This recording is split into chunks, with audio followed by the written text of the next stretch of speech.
So we saw over 3 years, 40 months of median progression-free survival. Surprisingly, the THP arm did quite a bit better.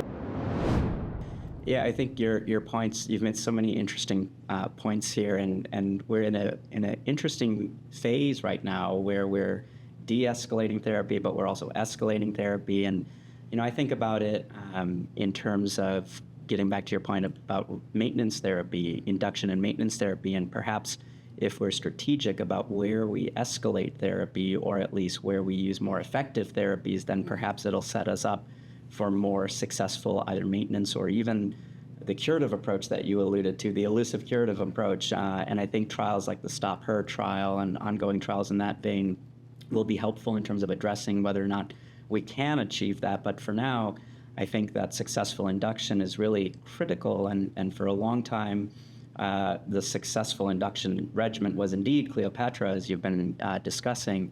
But let's move to more recent data that you've been alluding to, and certainly DESTINY-Breast09 was a game changer in terms of what we see in the in terms of tumor response and the induction setting. Could you walk us through DESTINY-Breast09 and your thoughts about how these new data may be incorporated into the new standard of care? Absolutely. So DESTINY-Breast09 was a global phase 3 study, a 3-arm randomized study that looked at comparing our previous standard of care, THP, against 2 arms, one trastuzumab deruxtecan and a second intervention arm with trastuzumab deruxtecan plus pertuzumab, which is the one that is probably going to be the one most practice-changing once approved, where we looked at our standard of care in a very fair and objective way, enrolling patients of the full spectrum, hormone receptor positive, hormone receptor negative. Patients with brain metastases were allowed in this clinical trial as well, and compared those two. I think there was a signal from DB01 to DB03 that we would see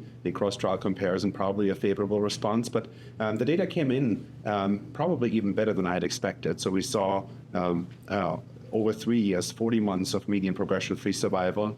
Surprisingly, the THP arm did quite a bit better than it did in Cleopatra. We saw about 28 months, about a year median progression-free survival positivity. I think the benefit extended across all subsets. I don't think there was one that particularly benefited. We saw it for hormone receptor positive, hormone receptor negative.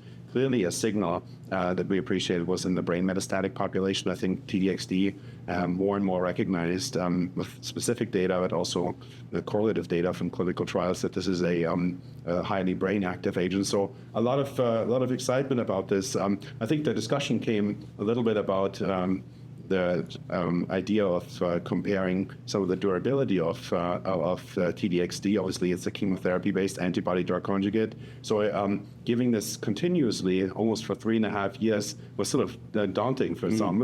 I think this is going to be a discussion we're going to be having with our patients in the clinic.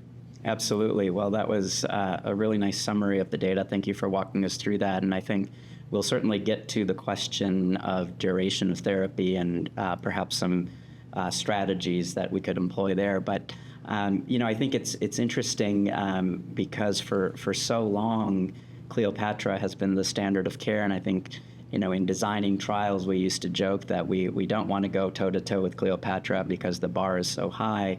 But it is remarkable when we think about our patients that despite the success of Cleopatra, still a lot of room for improvement. And patients do, unfortunately, continue to progress and succumb to the disease.